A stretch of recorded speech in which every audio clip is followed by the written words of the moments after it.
नमस्कार दोस्तों। आज के समय में ऑक्सीजन को लेकर काफ़ी समस्याएं सामने आ रही हैं, जो कि कोरोना काल में सिचुएशन को और भी गंभीर बना रही है।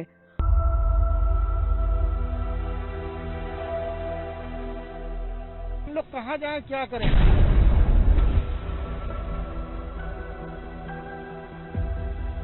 उत्तर प्रदेश की राजधानी लखनऊ एक एक सांस के लिए जनता झोली फैलाए भटक रही है। गैस एजेंसियों के सामने कठोर तपस्या कर रही है ताकि उसे वो वरदान मिल जाए जिसका नाम ऑक्सीजन है। तो चलिए सबसे पहले जानते हैं कि ऑक्सीजन का हमारी बॉडी में क्या रोल है। इसके लिए थोड़ा सा हमें ब्लड के बारे में भी जानना होगा। एक बहुत ही इम्पोर्टेंट जिम्मेदारी होती है हमारे ब्लड की, हमारे सभी बॉडी पार्ट्स में ऑक्सीजन एंड न्यूट्रिएंट्स की सप्लाई करना, सो दैट सभी बॉडी पार्ट्स अपनी प्रॉपर वर्किंग कर सकें। ज़रा सोचिए, क्या होगा अगर हमारे ब्लड में ऑक्सीजन पर्याप्त मात्रा में मौजूद ही ना हो तो? इसी सिचुएशन को हाइपोक्सीमिया यानी कि ऑक्सीजन की कमी कहा जाता है। हाइपोक्सीमिया की सिचुएशन तब आती है जब हमारे शरीर में ऑक्सीजन लेवल सामान्य हो जाता है। जितना हमारे शरीर में ऑक्सीजन कम होती है, इसके उतने ही गंभीर लक्षण भी सामने आते हैं। ऑक्सीजन लेवल कम होने पर ये सभी सिम्टम्स दिखाई देते हैं, जैसे कि सिर दर्द, सांस फूलना, दिल की धड़कन तेज होना, खांसी, ज्यादा पसीना आना, होठों का रंग नीला पड़ना, छाती में दर्द होना। आखिर सही ऑक्सीजन लेवल क्या है? अगर आपका ऑक्सीजन लेवल 94 to 100 के बीच है तो यह करेक्ट ऑक्सीजन लेवल होता है और आप हेल्दी हैं। बट अगर रीडिंग 90 से नीचे है तो यह एक चिंता का विषय है और आपको डॉक्टर से परामर्श लेना चाहिए। अब बात करते हैं कैसे हम ऑक्सीजन लेवल को माप सकते हैं। Arterial blood test. Arterial blood test में इंजेक्शन द्वारा वेन से ब्लड सैंपल लिया जाता है। सैंपल की जांच से ऑक्सीजन लेवल का पता लगाया जाता है। Pulse oximetry test. Pulse oximetry test में एक डिवाइस को आपकी उंगली के ऊपरी हिस्से में लगाया जाता है। यही उपकरण आपके खून में ऑक्सीजन मात्रा की जांच करता है। ऑक्सीमीटर पल्स ऑक्सीमेट्री टेस्ट का ही उदाहरण है। और पल्स ऑक्सीमेट्री टेस्ट के माध्यम से भी व्यक्ति में ऑक्सीजन की कमी का पता नहीं चलता तो उसे लंग फंक्शन टेस्ट कराने की सलाह दी जाती है। इस टेस्ट में पता लगाया जाता है कि आप सांस के साथ कितनी हवा अंदर ले रहे हैं और कितनी तेजी से बाहर छोड़ रहे हैं। जैसा कि हम सभी जानते हैं कि कोरोना संकट ने हालात को बहुत ही नाजुक बना दिया है। पेशेंट को कोरोना संक्रमित होने पर सांस लेने में कठिनाई हो रही है और गंभीर रूप से कोरोना की चपेट में आए मरीजों को सांस लेने में मदद के लिए ऑक्सीजन थेरेपी दी जा रही है।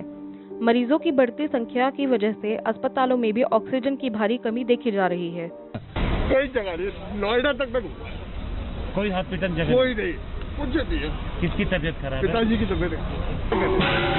सरकार बोल रही है सब चीजें हैं, सब चीजें कहाँ है? दिल्ली कल रात से मैं कोशिश कर रहा हूँ 8 बजे से कि मेरे को हॉस्पिटल में रिकमेंडेशन हो जाए। सरकार कहती है सर होगा होगा होगा।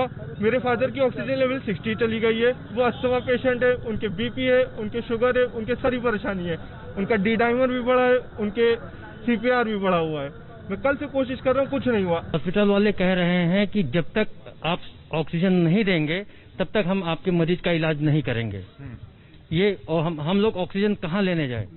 तो बात आती है कि हम कैसे अपनी बॉडी में ऑक्सीजन लेवल को मेंटेन कर सकते हैं, कैसे ऑक्सीजन सैचुरेशन को सुधार सकते हैं। डॉक्टर्स की माने तो हम कुछ प्रयासों से ऑक्सीजन लेवल को इंक्रीज कर सकते हैं, जैसे कि regular exercise. Oxygen level improve करने में व्यायाम, एरोबिक्स और सिंपल वॉक सहायक है। अमेरिकन हार्ट एसोसिएशन ने रोजाना 30 मिनट की वॉक की सलाह दी है। Healthy diet. Oxygen level improve करने के लिए हम हेल्दी डाइट का भी सहारा ले सकते हैं। इसके लिए हमें अपनी रेगुलर डाइट में ब्लूबेरी, क्रैनबेरी, स्ट्रॉबेरी, ब्लैकबेरी को शामिल कर सकते हैं। साथ ही सोयाबीन और अखरोट का भी सेवन कर सकते हैं। ये एंटीऑक्सीडेंट्स शरीर में ऑक्सीजन लेवल इंप्रूव करने के साथ साथ हीमोग्लोबिन की मात्रा को भी बढ़ाते हैं। धूम्रपान व धुएं से बचें। ऐसी जगह पर जाने से बचें जहां अधिक धुआं हो और धूम्रपान कर रहे लोगों से भी। ये हमारे फेफड़ों को हानि पहुंचा सकते हैं। पानी पिएं। ऑक्सीजन लेवल इंक्रीज करने के लिए हम अपना वाटर इनटेक भी बढ़ा सकते हैं। पानी में हाइड्रोजन और ऑक्सीजन दोनों के तत्व शामिल होते हैं, जो कि ऑक्सीजन लेवल बढ़ाने में सहायक है। प्रोनिंग जरूरी नहीं कि हर पेशेंट को हॉस्पिटलाइज किया जाए। यूनियन हेल्थ मिनिस्ट्री ने होम आइसोलेशन में रहकर प्रोनिंग की सलाह दी है। प्रोनिंग एक तरह की एक्सरसाइज है जो आपको ऑक्सीजन लेवल इंप्रूव करने में मदद करती है।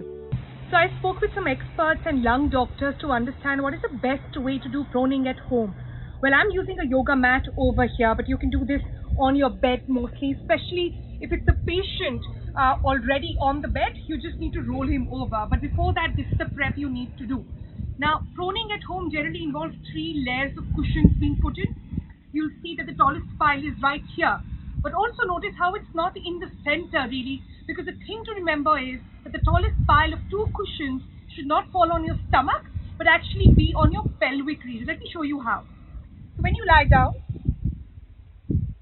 this tallest pile of 2, you can use 3 also if that's okay with you, should get here on your pelvic region. You see this? You see my 2 feet back on that pillow in the end.